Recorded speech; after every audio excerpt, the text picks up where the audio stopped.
Alright guys, today is an episode of the best of the rest, so we'll start off with what has been probably the game of the tournament so far in this World Cup between Cameroon and Serbia. A really fun game, and it started off as it pretty much went on all game. A lot of pressure from both sides, trying to win the ball back from the opposition early on. Neither team could really get it down and play much, but Serbia started to create a few chances. Mitrovic in particular, the first one he sent the defender for a bagel, so said Andros Townsend. That's a new one on me, to be fair, but we'll go with it. He sent the defender for a bagel and hit the post, and then he missed a really good opportunity, a chance that 9 out of 10 times I think Mitrovic scores. But Cameroon took the lead. It was a little bit against the run of play. The player who scored it was Castelletto, a player who I thought had a really good game for Cameroon against Switzerland, and was unlucky to be on the losing side in that game. But well worked goal flick on from a corner. And the defending by Cameroon wasn't great this game. It was much better against Switzerland, I thought, to be completely honest. But Serbia, they managed to get the goal or goals before half time, on which their performance in the first half probably deserved based on what chances they created. And it was Pavlovic who scored the first header from a free kick, and the second was a bit poor from Anguissa, I thought, in midfield, trying to do something a little bit extravagant on the edge of his own box, lost the ball, and it ended up being struck from the edge of the box by Milinkovic-Savic. Really good strike, and they turned it around. Serbia 2-1 half time. They did really well to do that. Based on how Cameroon had played in the first half, it was just defensively they weren't great. And the problem was Cameroon just lost the ball too many times with too many players forward when they were in danger. So that's where all of Serbia's goals came from, and they got a third shortly after the break through Mitrovic. This time, at like the third time of asking, he managed to score. This was a brilliant team goal.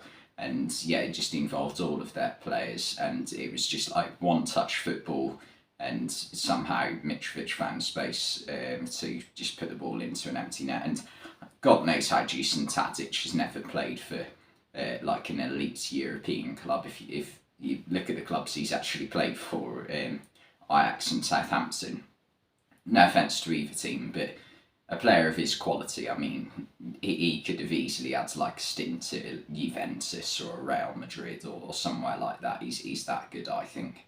And no disrespect to Ajax in particular. I mean, they're a great club with lots of history, but they're not what they used to be, are they? Let's be honest.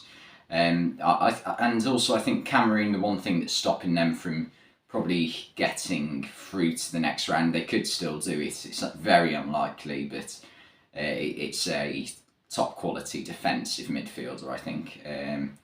They did make a substitution. They brought on Vincent Aboubakar, and he changed the game. They decided to change of formation as well, went 4-2-4 with Toko Ekambi and Mbermo out wide, and Aboubakar and Choupo-Moting down the middle. And Aboubakar put them back into it with a brilliant goal, brilliant scoop over the keeper.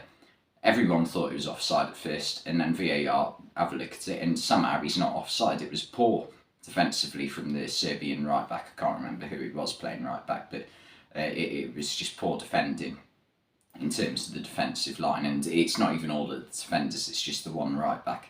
And then instantly, again, Cameroon go through, and Aboubakar squares it to Choupo-Moting, and it's 3-3. And Aboubakar, how he's not starting for Cameroon is beyond me.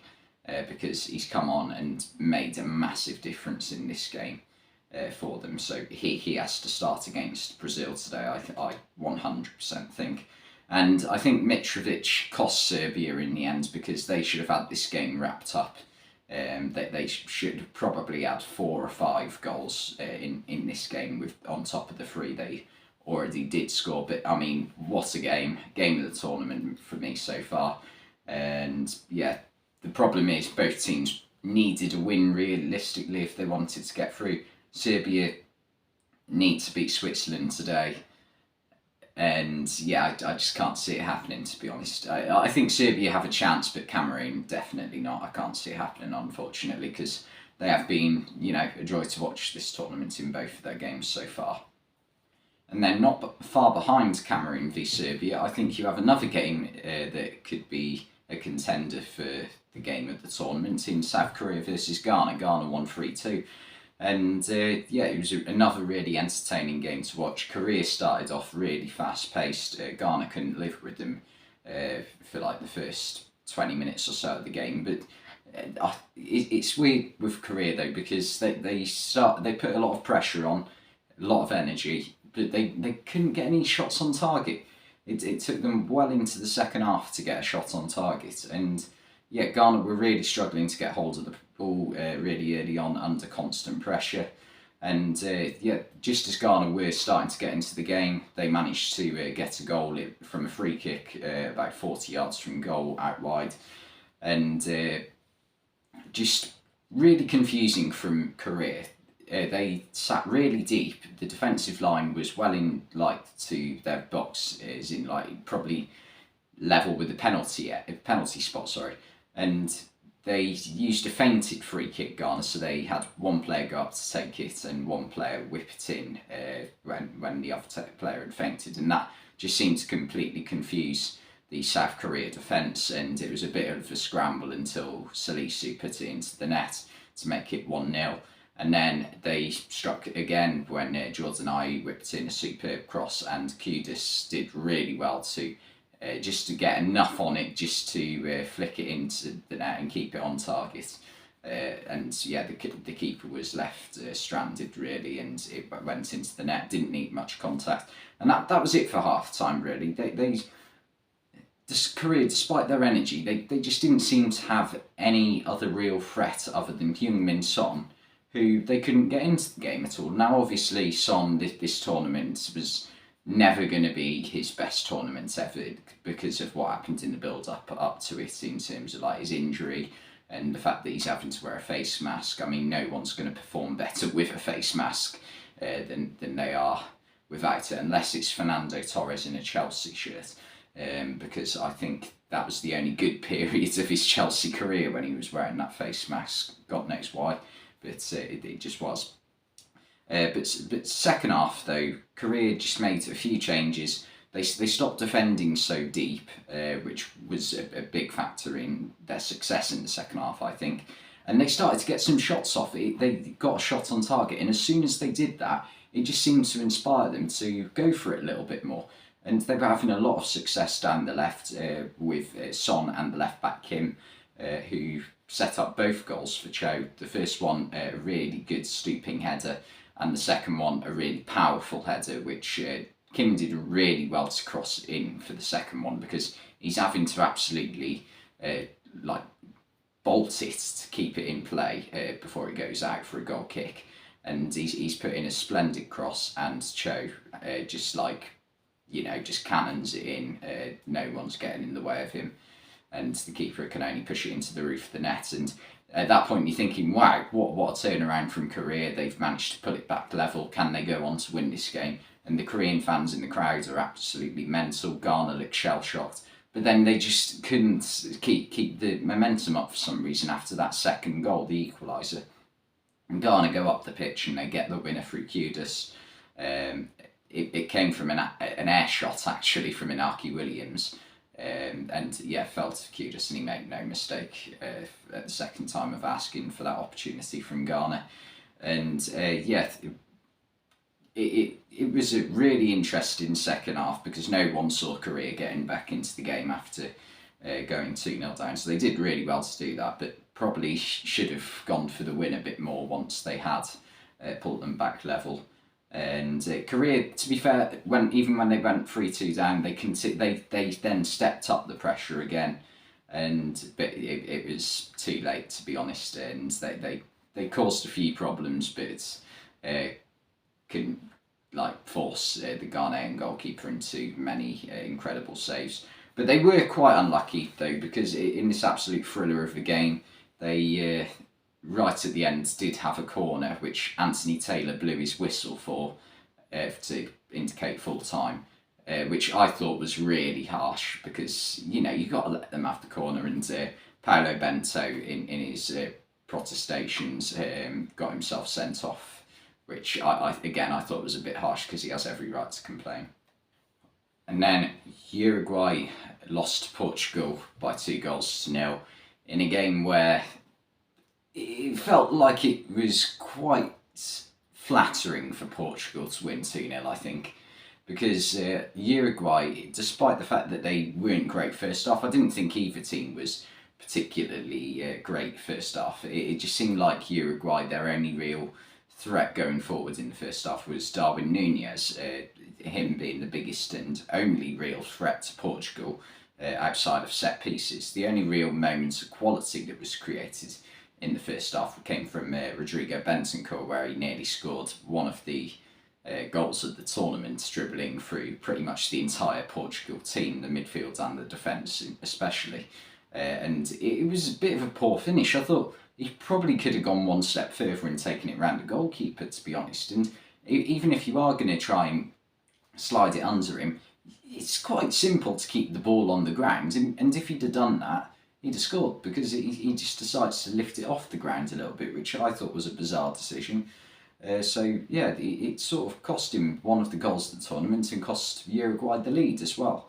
So yeah, Portugal though, it was just quite dull first half, I thought, because they played again with a 4-4-2 diamond formation sort of, and didn't have any real width out wide, because you had João Felix, who was sort of playing as like a support striker to Ronaldo, and then you had 4 midfielders. You had Neves, Carvalho, who were going to be defensive minded, and then you had Fernandes and Bernardo Silva, who again, Silva can come out wide on the right sometimes, but Fernandes is going to remain fairly central. So there wasn't really much on the left, especially after Nuno Mendes went off. But yeah, Uruguay just not a lot linking midfield and attack. So yeah, it really was a scrappy first half. But I thought Uruguay defended well. Anything Portugal did throw at them, they dealt with quite well. But I think that was down to having a back three that included Diego Godin, Sebastian Coates and Jose Jimenez, 3 very high quality defenders. So yeah, you wouldn't expect them to make many mistakes. And Portugal did get the opening goal in the second half. It was from Bruno Fernandes, as much as Cristiano Ronaldo tried to claim it. He crosses it in, and Ronaldo goes to head it, can't get anything on it, so he just ghosts in at the back post. Yeah, definitely didn't take a touch off Ronaldo, and yeah, Fernandes made it 1-0. Although, to be fair, the one thing I will say for Ronaldo though, if Ronaldo doesn't do that, the ball doesn't go in, because if Ronaldo doesn't try to head it, the goalkeeper isn't going to be wrong-footed. So, to be fair to him, he is the one that made that goal happen, as much as it wasn't his goal. And then Uruguay decided to change a few things up. They took off both Cavani and Nunez and brought on Gomez and Suarez, and took off Godin and played Pellistri. So they went to a back 4 and went for a bit more width. And they did start to create chances, so that did make a difference for them, changing from 3 at the back, which just felt a little too negative. And yeah, they did start to get chances. Suarez had a couple of moments where he probably should have done a bit better. Gomez, really unlucky not to score. And they were just so much better once they went to a back 4, Uruguay, sorry. And yeah, I think that was partly down to Cavani struggling to get involved at all, really, in the first half for Uruguay. So once they did change the players up, Gomez in particular, when he came off the bench, I thought he was brilliant. So I think him starting the next game's got to be a consideration for the Uruguay manager to take. And yeah, Uruguay really unlucky. They've played 2 games, 0 goals, 3 post hits. So not a lot you can really do there, but try and improve your shooting. And finally, Portugal put on a bit of pressure towards the end. I don't know what on earth Jimenez is supposed to do with that handball. It's again a decision made by people who clearly haven't played the game properly before. There's nothing he can really do. And I mean, Bruno Fernandes, despite the penalty, in my opinion, shouldn't have been given. He scored two goals for Portugal and was unlucky not to score a hat-trick after he came close twice after he scored the penalty as well. But yeah, Uruguay unfortunate, and I think Portugal need to improve if they're going to go far in this tournament, because I think they wrote their luck a little bit again in this game, like they did against Ghana. So I think some improvement is definitely needed. And then in Group A, the Netherlands beat Qatar with some ease, I think is the right phrase, to use, winning the game 2-0. Goals from Cody Gakpo, and Frankie de Jong in the second half won the game for them. And it was just early domination from Netherlands, really. Qatar's players were just going down far too easily, trying to break up play just to stop like the amount of pressure that the Netherlands were putting on them. And I haven't been overly impressed with Holland so far this tournament. I think going into the tournament, I thought they'd do really well, but the first couple of games, they've been all right, but they haven't blown me away at all, to be honest. I thought they were quite lucky to get a draw out of that Ecuador game in the end. But in this game, it just shows the levels that they are above Qatar and the levels that Qatar are below anyone else at this tournament, to be quite honest. And yeah, the Netherlands, I keep saying Holland, I should say the Netherlands. The Netherlands instantly looked more confident with Depay in the team. I just think he links up play a lot more for them than other players they have in the team, like Steven Bergwijn and also Vincent Janssen and Wout Weghorst too. So I think he's got to be in the starting 11. I know he's not been 100% fit, but I think having shown what he did in this game and off the bench in other games, I think he has to start. But yeah, brilliant goal from Gakpo, and it was just too easy for the Netherlands. And yeah, Qatar nowhere near good enough. That's it summed up in 3 sentences, to be honest, this game. After half-time, de Jong got the goal, which, I mean, ended absolutely any doubt of Qatar getting back into this game. It was a good follow-up from Depay's effort. He was just the only player on his toes. The Qatar defenders weren't on their toes at all, and he just wanted it more, I think, in the end. It was excellent movement from Depay, though, once again, showing his class in this game. And yeah, the Netherlands just didn't even need to get out of second gear in the end, to be completely honest, just knocking the ball out around with ease. And in the second half, they made a couple of substitutions, bringing off Depay and Davy Klaassen just to rest them for the knockout rounds. And they brought on Berghuis and also, who else? Vincent Janssen, who combined to set up a third goal. It was a well-worked goal, but it was correctly disallowed for the handball because it does touch Cody Gakpo's upper arm just below the sleeve, and it is sort of intentional because of the movement of the arm towards the ball, so I'm happy for that to be disallowed. I think it was the correct decision. However, one thing I will say about Qatar, though, is their best player by a mile, I think, this tournament, from what I've seen, has been Afif, sort of playing between midfield and attack. I think he's the only one who I look at and think, okay, he's got a little bit about him and can actually create some chances or get some decent shots off for them. So yeah, for me, I think he's got to be their player of the tournament, which, I mean, doesn't really say much, to be honest, about him as a player, because they've been shocking. But yeah, it was just shocking defending from Qatar once again this game, pretty much. They were all over the place, really. And I think the Netherlands could have won by 5 or 6 goals if they'd really wanted to. It's just like, I think they just wanted to see this game as right, we'll win, but we'll, not go hell for leather, so that we're not picking up any injuries, and also just giving players a chance to get some confidence going into the knockout stages, and also have a bit of a breather, if anything. That's what this game is, in all honesty. And the one thing I do hope, though, is I hope I never see Qatar at a major tournament again, unless they start using I don't want to be harsh, but their own players. Like, you look at this Qatar team, and I think there was a statistic of only one of their players was actually from Qatar, with, Qatar ancestry, which, this is international football, it's not club football. You don't just sign players. I know they've got this whole academy thing going, but you can't just bring players in at whatever age they are, I don't know, 9 or 10, 11, 12, whatever age they are, and just start training them, and then just say, oh no, they've lived in Qatar for a certain amount of time, 5 years or so, so they're now from. No, they're not. It's ridiculous. And then in Group D, Tunisia pulled off a shock win, beating France by 1-0. And in the end, it didn't mean very much as they went out anyway. But I mean, what a result for Tunisia in the end.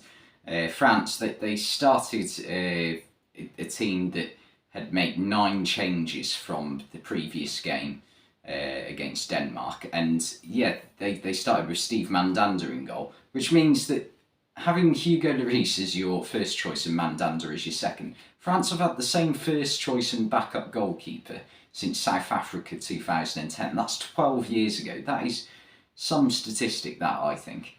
But yeah, it was a good start from Tunisia, really intense. Gandry was really unlucky not to score the first goal because it was a good defensive line from France, but a really well taken goal. And yeah, that would have been a perfect start for them. But yeah, really unfortunate that he was offside. France's changes, though, just disrupted the chemistry completely.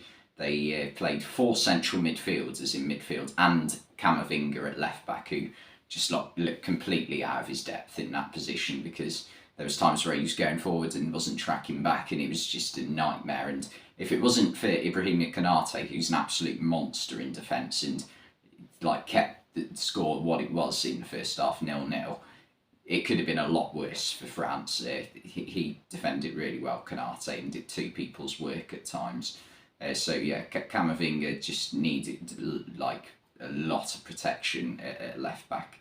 And yeah, it was just really flat from France, playing 4 central midfielders, playing Veretout, Chouameni and Guendouzi. Like Guendouzi out wide seems like a bizarre decision, and also Fofana. They just had nothing out going out wide. They were relying on Kingsley Coman to pull out either side and Kolo Muani to stay in the middle. So it was just it didn't work at all, and it just seemed like Deschamps couldn't really care less about this game, to be honest.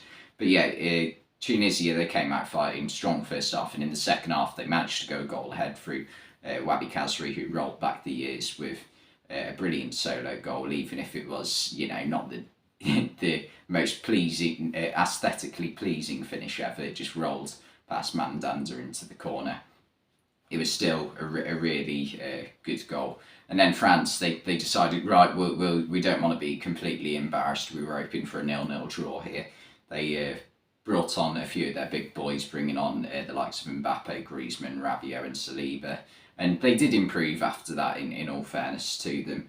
But yeah, they couldn't get the goal to make it a draw in the end. And Tunisia, they were fine to the end, hoping that in the other game the result would go their way, but it didn't in the end. And yeah, the thing with Tunisia is that was their first goal of the tournament, so to only score 1 goal, you can't expect to go through with that. I don't think. They've been a good side this tournament, but just lacked a goal scorer up front. I think Jabali missed quite a few opportunities in the first 2 games, and Sakni as well maybe, but I thought he played quite well, so I won't give him too much criticism. But yeah, that was what they were lacking really. But they defended well pretty much all tournament, because they would have kept 3 clean sheets if it wasn't for Mitchell Duke's fantastic header for Australia in the previous game, which that game was the game which was costly for them in the end, because you can't lose that game and expect to go through. I don't think. But yeah, they conceded right at the end to Antoine Griezmann, and you're just thinking, because that would have been like a moment to remember from this tournament for them, like a good leaving present, if you like. But the game finished, and then you get, oh, hello, VAR, and the referee checks it. It's the longest check I've ever seen. The fact the match restarted and then finished after that goal was, ridiculous. But the decision was the correct one. The goal was ruled out for offside, and Tunisia got their famous win, which I'm sure they'll remember for a long time. It's a shame they couldn't go through in this tournament, because you'd think if they beat France at the start, like if you'd said to someone at the start of the tournament, Tunisia beat France, you'd think, okay, maybe they're like the dark horses in this tournament. But They just couldn't do it against Denmark or Australia, unfortunately, and that is what cost them in the end. France, it's just one to forget. They didn't have their best player starting, and I'm sure they'll move on. And then the final game I wanted to cover today was Japan beating Spain 2-1 in another great World Cup game.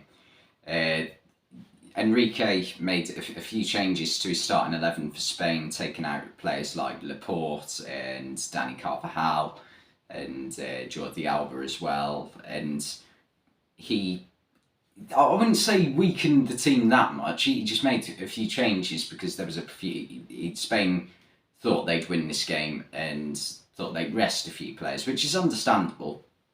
But yeah, they took the lead through Alvaro Morata. It was a moment of poor defending for Japan, but I think it was the only moment of poor defending throughout the whole game because no one really picks up Morata. He has a lot of space and scores a goal. And he's the first Spanish player in 72 years to score in all 3 group stage games since 1950. And for Spain, he now has 30 goals in 60 games, 1 in 2. So a very underrated footballer, in my opinion, gets far too much stick. He does miss the odd sitter every now and again, but he is a good footballer. And yeah, Spain just absolutely dominated the first half, getting 80% possession. They had 83% possession in the entire game, which is just ridiculous again. And yeah, Sergio Busquets just showed he's probably got a few more years in the tank, really. He could go until he's 40, I think, the way he plays. And the way he just dictates games with his passing. And yes, Spain, in the first half, they were just allowed too much time on the ball. I thought, anyway, Japan were just not pressing intensely enough. But it was an absolutely masterful game plan from the Japanese and the Japanese manager in particular, because Spain were never going to go and try and win this game 4-5-0. They were always just going to get the job done, get through to the knockouts. And second half, Japan just upped the tempo tenfold and make a couple of substitutions, bring on Mitoma and Doan, and instant impact. I thought they needed to make subs because they left them too late against Costa Rica, and I thought that was going to cost them in the end, but it didn't. Brilliant strike from Doan. It was poor goalkeeping from Unai Simon in terms of the distribution. I get they want to play out the back, but it's just like too risky in that scenario. So poor from him, and I think he could have done better with the shot itself from Doan. It was a brilliant strike, but the keeper, his positioning should probably have done better. And Japan struck again minutes later, not even minutes later really, moments later. Again, a cross comes in. It's a little bit too a little too unparalleled with the goal, and it looks like it's just going out for a goal kick. But Mitoma does absolutely superbly to keep it in. Now you can have your debate over, is the ball in, is it out, is there even a tiny bit of the ball that's still on the line? Because if there is, then it counts. But the fact that he even got close to keeping it in, and I think he did keep it in, is just a brilliant achievement from him, because that should have been like a hopeless ball, and he keeps it in, and Tanaka manages to stick it in the net on the line. So yeah, really good from Japan. It was VAR that overturned it in the end. And I can understand why the Germans actually, and the Spanish were unhappy with it, because of the fact that there was no actual proof that the ball didn't cross the line. But for me, on camera, I think it did. It didn't, cross the line. I said it the wrong way round there. But yeah, but not great defending from Spain. And Spain then just went, tried to get an equaliser, but they just couldn't really threaten. There was only a couple of times where Gonda, the Japanese goalkeeper, was really forced into a save, and it was really good defending from Japan. In particular, I'd say Maya Yoshida, another player who I've gone a few years without hearing about, but again, has rolled back the years, if you like that saying. But yeah, this Group E is just phenomenal. The fact that Japan and Costa Rica were both going through at one point that's just got to be remembered forever, I think. At the 73rd minute, both Japan and Costa Rica were about to knock out Spain and Germany. And how have Japan beaten Spain and Germany but not Costa Rica? I'll never know. But yeah, this is what makes football great. Like when things like this happen, when there's like an underdog story where nobody really knows how it happened.